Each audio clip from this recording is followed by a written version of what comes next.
खुशी की है। हमारे लोकसभा के स्पीकर ओम बिरला जी ने इच्छा जताई थी कि जब मैंने पार्लियामेंट में जवाब में जोजिला टनल की बात बताई थी तो उन्होंने कहा हमें ले चलो। तो आज उन्हीं के अनुरोध पर हमने पार्लियामेंट्री हमारे कमेटी का डेलीगेशन लाया। हमारे सभी सम्माननीय पार्लियामेंट के 13 मेंबर्स आज हमारे साथ इसको देखने के लिए आए हैं। आज हमारी 5 बजे मीटिंग है। हम हमारे किए हुए काम का प्रेजेंटेशन उनके सामने करेंगे। बिरला जी को अचानक फॉरेन टूर पर जाना पड़ा, इसलिए वो नहीं आ पाए, पर मैं मेरे विभाग की ओर से हमारे पार्लियामेंट के सभी सम्मान्य सदस्यों का बहुत बहुत स्वागत करता हूं। और इतने कठिनाई में हमारे देश के कॉन्ट्रैक्टर अधिकारी कितने कठिनाई में काम कर रहे हैं, ये उनको भी देखने के लिए मिला। हमारे मिलिट्री के जवान कितने डिफ़िकल्टी में हमारे देश की सुरक्षा करते हैं और किस परिस्थिति में करते हैं, इसका अनुभव हम कर रहे हैं। हम एक दिन आए तो हमें ऑक्सीजन की कमी के कारण अस्वस्थ हो रहे हैं, तो बेचारे यहाँ पूरी ज़िंदगी में इतने दिनों तक काम कर रहे हैं। उनके लिए हमारे मन में बहुत गौरव है। हमारे defence forces, police forces, Jammu Kashmir का स्टेट एडमिनिस्ट्रेशन और यहाँ की जनता, हमारी बहन जी यहाँ की अध्यक्ष है जिला पंचायत की, इन सब का हमको सहयोग मिला और इसी सहयोग के कारण हम यहाँ काम कर पा रहे हैं। उनको भी मैं धन्यवाद देता हूँ और राज्यपाल जी ने जो जो सूचना दी है उसका भी हम पालन करेंगे। सर, जब ब्रेक थ्रू हो जाएगा टनल का, जब ब्रेक थ्रू हो जाएगा, कहा जा रहा है कि जो रफ टनल पे भी आर्मी को एलो किया जाएगा जब जरूरत पड़ेगी इस टनल के जरिए, ना कि डेडलाइन का वेट किया जाएगा। सर, ये इमरजेंसी में क्या करना उस समय होगा। Sir, is it true that you will allow them? Sir, देश के हित में और इमरजेंसी जब आती है तो हर समय पॉजिटिविटी के साथ वे आउट निकाला जाता है।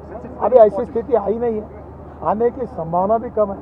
आएगी तो जरूर इसमें हम लोग हमारे डिफेंस फोर्सेज जैसा कहेंगे वैसा करेंगे। और भी अभी जैसे हम इसकी प्रोग्रेस की बात करें जोजिला टनल प्रोजेक्ट की, जैसे हमारे पास ये टोटल मिला के 31 किलोमीटर का प्रोजेक्ट है, जिसमें 2 टनलें, 3 मेजर ब्रिज और एक टनल मेजर टनल है जो 13.145 किलोमीटर्स है, जिसमें अभी तक हमने 5.8 किलोमीटर टनलिंग जो है कंप्लीट करी हुई है।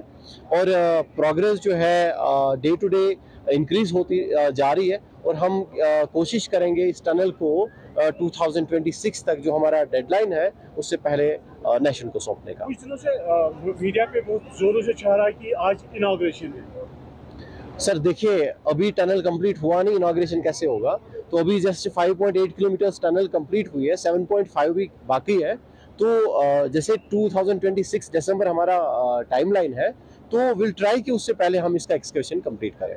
ये टोटल जोजिला टनल जो है इसकी टोटल लेंथ 13.2 किलोमीटर है। इसके हम 2 तरफ से काम कर रहे हैं। जो जहां हम खड़े हुए हैं ये बालटाल है, जिसको हम बेस्ट पोर्टल बोलते हैं। दूसरी तरफ इसका जो द्रास की तरफ हमारा पोर्शन है मीनामर्ग, जिसको हम ईस्ट पोर्टल बोलते हैं।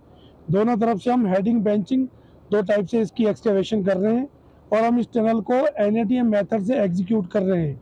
इधर से लगभग हम 3 किलोमीटर अंदर तक एक्सकवेशन हेडिंग कर चुके हैं और दूसरे एंड से भी हम 3 किलोमीटर हेडिंग एक्सकवेशन कर चुके हैं और दोनों तरफ से बेंचिंग एक्सकवेशन भी लगभग 2 किलोमीटर हो चुकी है।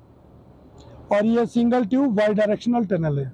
आज जो यहाँ पर गडकरी सर आ रहे हैं, किस मकसद से आ रहे हैं? वो काम की प्रोग्रेस देखने के लिए आ रहे हैं गडकरी साहब इधर।